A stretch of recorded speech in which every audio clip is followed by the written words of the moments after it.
14º domingo del tiempo ordinario, ciclo B, 4 de julio del 2021. Marcos capítulo 6, versículos 1 al 6. En el primer punto meditamos: Jesús salió de allí y se dirigió a su pueblo, seguido de sus discípulos. En el centro de la palabra de Dios de este domingo está ese conocido dicho de Jesús: ninguno es bienvenido en su patria. En el texto de Marcos, un profeta es despreciado solo en su patria, entre sus parientes y en su casa. Una palabra esta que está superatestiguada en los evangelios con pocas variaciones. Lo relatan los 4 evangelistas. En la época de Jesús esta palabra ya circulaba como proverbio.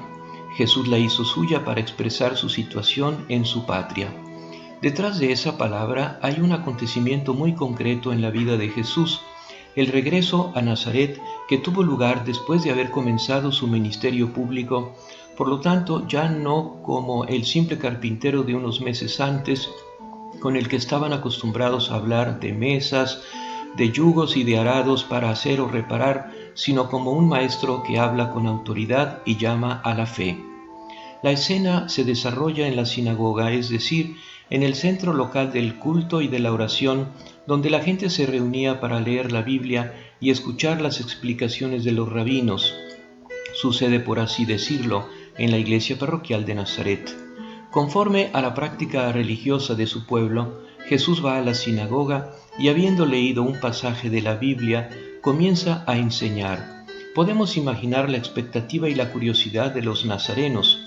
Esperaban que, como los otros rabinos de la época, Jesús mostrara habilidad con sutiles distinciones exegéticas y aplicaciones jurídicas del texto. En cambio, sienten como si hubieran sido golpeados por un ciclón. El tiempo se ha cumplido y el reino de Dios está cerca. Conviértanse y crean en el Evangelio. A juzgar por el contexto, esta fue la escena de la predicación de Jesús en la sinagoga de Nazaret. El resultado fue un fracaso total, y es conmovedor y alentador que sea el mismo Evangelio el que nos habla de este fracaso de Jesús. Todo lo que él pudo hacer fue imponer las manos, saliendo a algunos enfermos que quizás estaban en los alrededores de la sinagoga para mendigar y sanarlos. Según el relato de Lucas, la historia terminó dramáticamente. En medio de gritos y amenazas, Jesús fue empujado para afuera de la sinagoga y expulsado de la ciudad. Señor Jesús, tú que fuiste con tus amigos a tu patria, aun sabiendo el riesgo que corrías, ayúdanos a permanecer unidos a ti en las pruebas para superar el miedo a la incomprensión, al rechazo, a la persecución y al fracaso. En el segundo punto meditamos: cuando llegó el sábado comenzó a enseñar en la sinagoga, y la multitud que lo escuchaba estaba asombrada y decía: ¿de dónde saca todo esto? ¿Qué sabiduría es esa que le ha sido dada, y esos grandes milagros que se realizan por sus manos? ¿No es acaso el carpintero el hijo de María, hermano de Santiago, de José, de Judas y de Simón? ¿Y sus hermanas no viven aquí entre nosotros? Y Jesús era para ellos un motivo de tropiezo. Este episodio de la vida de Jesús es emblemático, es decir, tiene un significado que va más allá del episodio.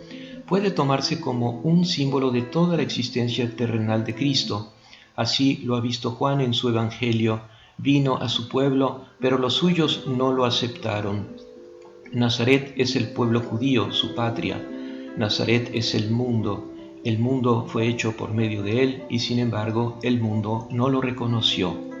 Ante la escena de Jesús expulsado de Nazaret y empujado en el borde del monte en el que estaba situada la ciudad, quien no piensa inmediatamente en la escena de Jesús saliendo de Jerusalén y siendo conducido al Calvario cargando su cruz?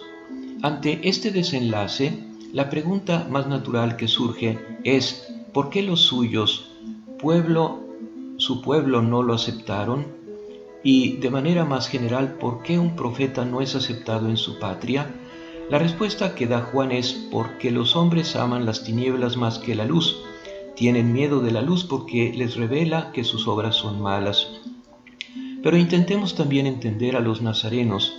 no querían rechazar la luz y elegir la oscuridad, por lo menos no lo querían conscientemente, no le tenían miedo a la luz. Entonces, ¿de qué tenían miedo y qué cosa rechazaban? Rechazaban la novedad. Jesús se había presentado como un profeta. El profeta es un hombre incómodo.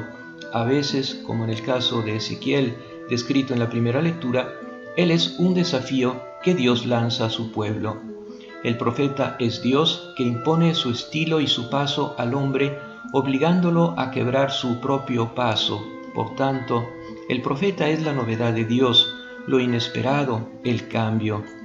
La palabra que debió perturbar a los nazarenos más que ninguna otra fue conviértanse, es decir, cambien su mentalidad y cambien su vida. Pero a los hombres no les gustan las novedades, o más bien, aman la novedad, pero alrededor de ellos, no en ellos. Entonces, para no tener que cuestionarse y cambiar qué hacen, apelan al pasado, al sentido de tranquilidad y de seguridad que dan las cosas que siempre se han hecho. ¿Quién es ese que quiere revolucionar las cosas? ¿Qué necesidad hay de cambiar? Siempre se ha hecho así. Poco importa si, al hacer siempre así, uno estaba descontento, infeliz y esclavo. También se acostumbra uno a ser infeliz y también se aficiona uno a la esclavitud. Y así es como se convierte en hombres testarudos y duros de corazón. Le había pasado al pueblo judío.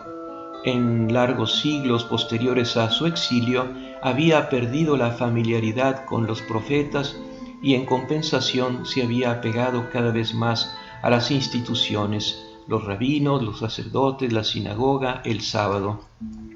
Lo que los rabinos repetían y que siempre se había hecho, las llamadas tradiciones de los padres, estaba bien.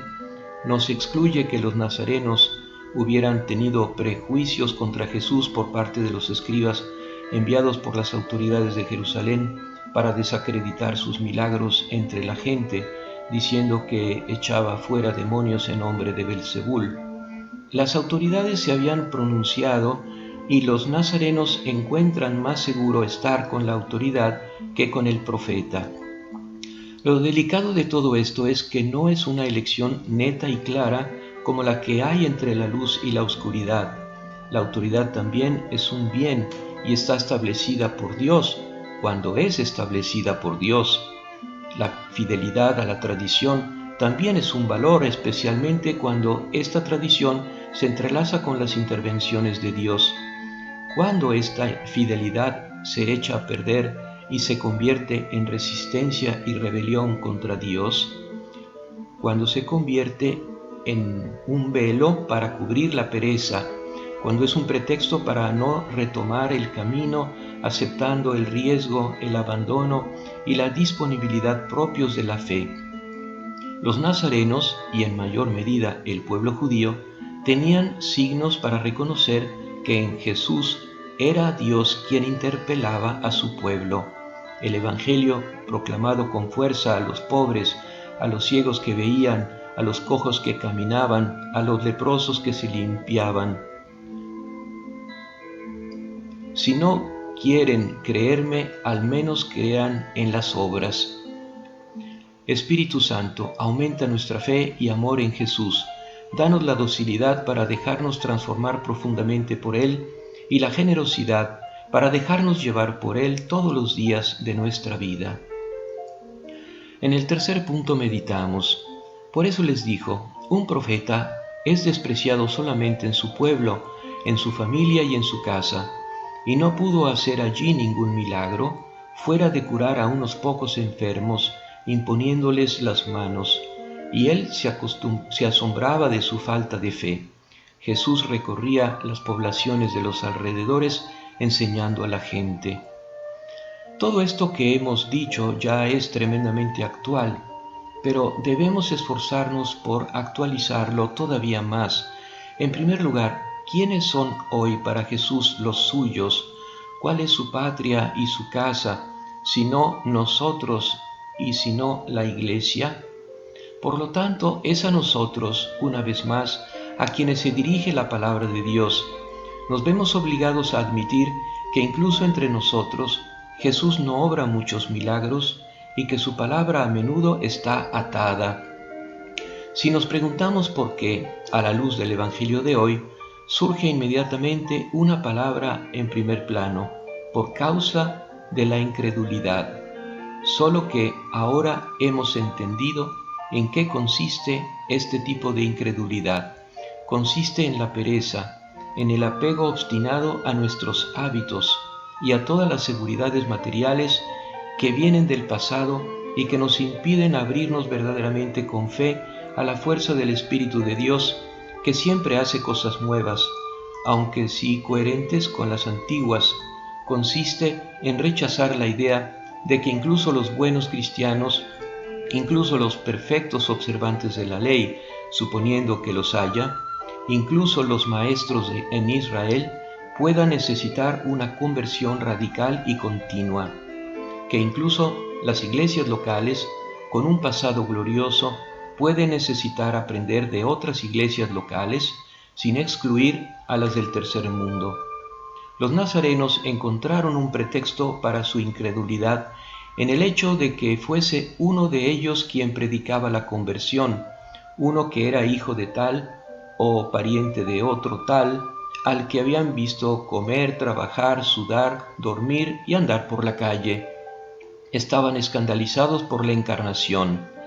Esto puede suceder incluso hoy, especialmente en las parroquias rurales. Se buscan excusas para no hacerle caso al pastor por el hecho de que se conocen los hábitos y las debilidades, porque en la vida cotidiana parece tan poco profeta.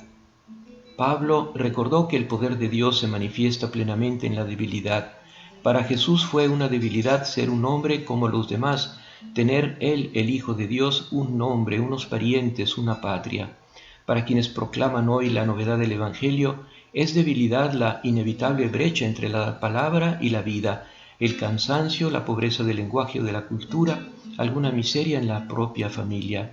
Hay que esforzarse por ir más allá de estas cosas y reconocer la palabra del Señor incluso a través de la voz ronca del anunciador humano. Esta, podríamos decir, es la advertencia que el Evangelio de hoy da a los laicos sobre el sacerdote. Sin embargo, también contiene una advertencia a los sacerdotes sobre los laicos. Una causa de escándalo para los nazarenos fue esta: Jesús era un laico que pretendía explicar la Biblia. ¿De dónde obtenía estas cosas? ¿Y qué sabiduría es esta que le ha sido dada? Como decir, pretende hablar de estas cosas sin haber hecho estudios regulares. ¿Cómo es que conoce las Escrituras sin haberlas estudiado? Incluso el conocer las Escrituras se vuelve sospechoso en este caso. ¿Cuántas veces se rechaza una auténtica palabra de Dios y se subestima una advertencia porque la dicen personas que no tienen títulos? Cuánta desconfianza para disipar a pesar del Concilio Vaticano II sobre la capacidad de los laicos para ser testigos y profetas de Jesús, incluso entre los doctores. Ahora, en la Eucaristía, Jesús vuelve entre los suyos y para los que lo acogen y creen en su nombre, les da el poder y la alegría de ser llamados hijos de Dios. María Santísima, humilde sierva del Señor, tú siempre has sido obediente a la voluntad de Dios y por eso Él ha hecho grandes cosas en ti y a través de ti. Enséñanos a reconocer la presencia de tu divino Hijo, a dejarnos iluminar y sanar por Él y a seguirlo con fidelidad y constancia. Amén.